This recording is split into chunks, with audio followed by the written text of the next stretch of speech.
कभी भी शंकर के मंदिर में जाओ, शिव जी का पूजन कर कर जब वापिस आओ तो शंकर भगवान के मंदिर में जो बाहर नंदी बैठता है उसके कानों में ओम नमः शिवाय बोलकर अपने मन की कामना उसके कानों में बोलकर आप आ जाइए, आपकी कामना 3 महीने में पूरी हो जाती है।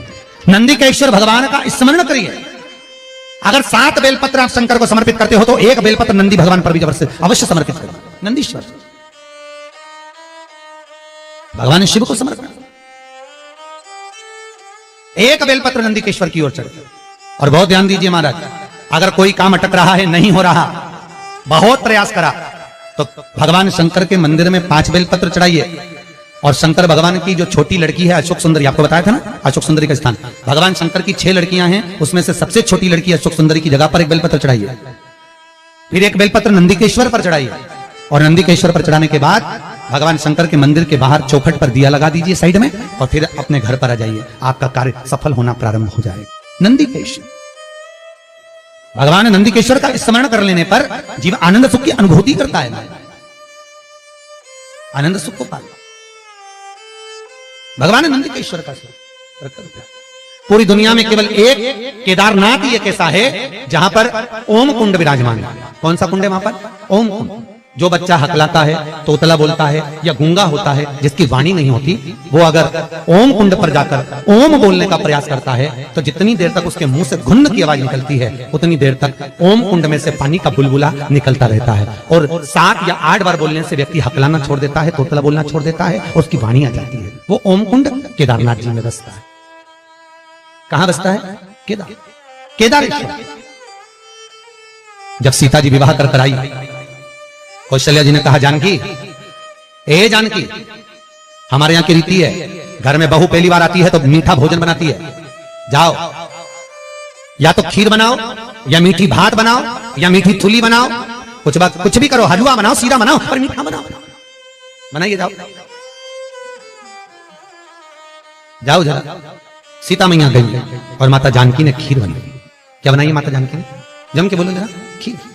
और सीता जी ने खीर बनाई, कौशल्या, कैकेयी, सुमित्रा, दशरथ जी सबको दे दी। सब खाने के लिए बैठे। अब जैसे ही खीर खाने के लिए बैठते तुरंत एक तेज हवा का संचार हुआ। बहुत तेज हवा चली, बहुत तेज।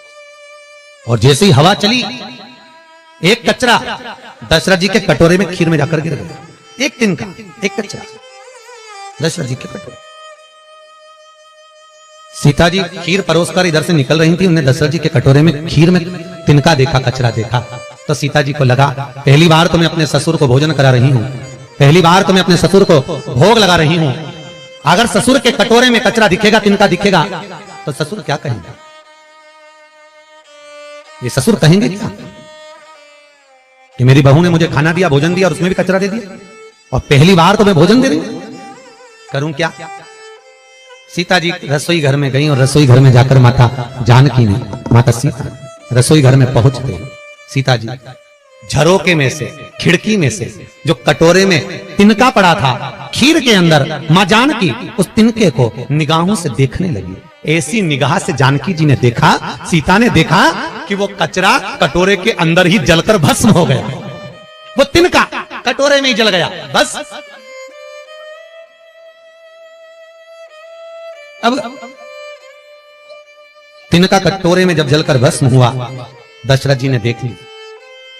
और दशरथ जी ने देखा, तुरंत दशरथ जी उठकर सीता के पास में गए। तुरंत, जानकी, जानकी, पिताजी आप आए हो, आओ बैठो। पिताजी रसोई घर में आए आप, मुझे बुलाते मैं आती दौड़कर, आप रसोई घर में क्यों आए पिताजी? कैसे आना हुआ? कैसे आए हो? बोलो। दशरथ जी ने कहा, बहू आज तुझसे कुछ मांगना है। पिताजी मुझसे? आज तो मैंने पहली बार आपको मीठा भोजन बनाकर खिलाया है, बहू को कुछ देना चाहिए, और आज ससुर मांगने के लिए आया? मेरे ससुर मांगने के लिए आए हैं, राजा दशरथ आज सीता से मांगने के लिए आए हैं, ये क्या? बहू आज मुझे तुझसे कुछ मांगना है, देगी? हाँ पिताजी, मांगो, क्या चाहिए? सीता, पहले राम की सौगंध खा कि तुझसे जो मांगूंगा तुझे देना पड़ेगा।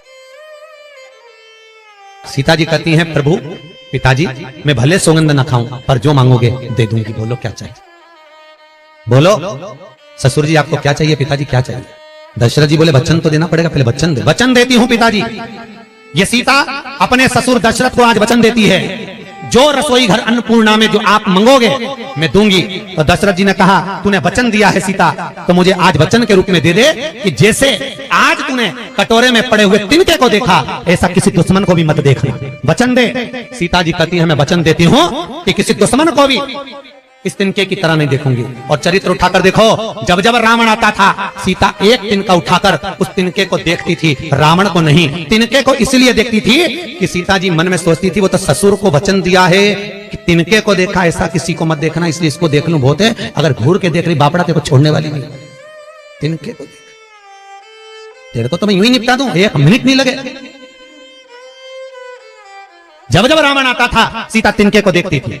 जब जब रावण आया सीता ने तिनके को देखा, बार बार तिनके को देखा। तो रावण ने 2500 बार माता सीता से पूछा था कि मैं आता हूं तो तिनका क्यों देखती है, पर सीता बोली नहीं, क्योंकि मैंने अपने ससुर को वचन दिया है कि किसी जैसा तूने तिनके को देखा ऐसा दुश्मन को भी मत देखना, इसलिए नहीं देख पा रही तेरे को। अगर देख ली थी तो राम को तो आने की भी जरूरत नहीं थी, तुझे तो यूं निपटा के चली जाती।